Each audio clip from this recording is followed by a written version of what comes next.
আসসালামু আলাইকুম ভিউয়ার্স। আজকের আলোচনা পর্বে মাছের ডিম।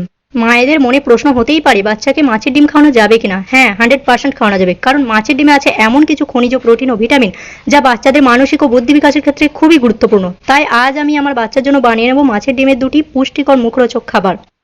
প্রথমে বানিয়ে নেব মাছের ডিমের অমলেট। তার জন্য নিয়ে নিয়েছি 150 গ্রামের মতো রুই মাছের ডিম। সামান্য লবণ দিয়ে দেব হলুদ গুঁড়ো,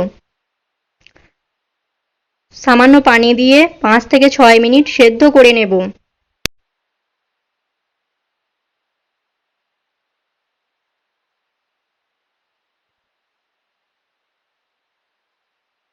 সেদ্ধ হয়ে গেছে। নিয়ে নেব পেঁয়াজ, কাঁচা লঙ্কা ও ধনেপাতা কুচি। সামান্য লবণ দিয়ে ভালো করে মেখে নেব।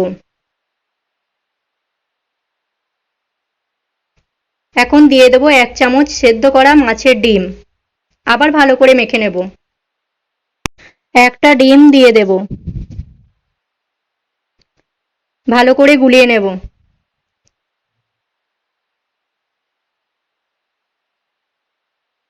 তাওয়ার মধ্যে সামান্য তেল দিয়ে গরম করে নেব এবং ডিমের ব্যাটারটি দিয়ে দেব। চুলার আঁচ স্লো করে রেখে 1 মিনিটের মতো ঢেকে দেব।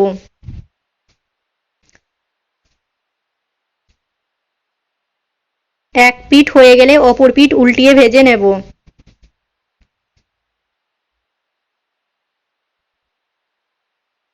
এখন অমলেট রেডি।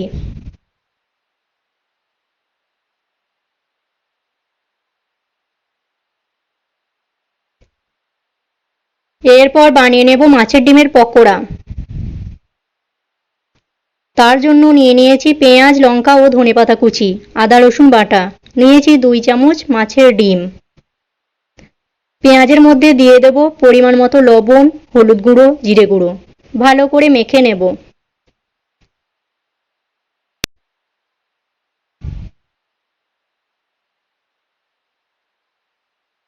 2 চামচ বেসন দিয়ে দেব। আবার ভালো করে মেখে নেব, পানি ছাড়াই।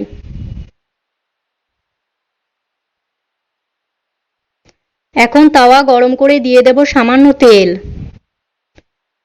তেল গরম হলে বড়াগুলি উল্টিয়ে পাল্টিয়ে ভেজে নেব।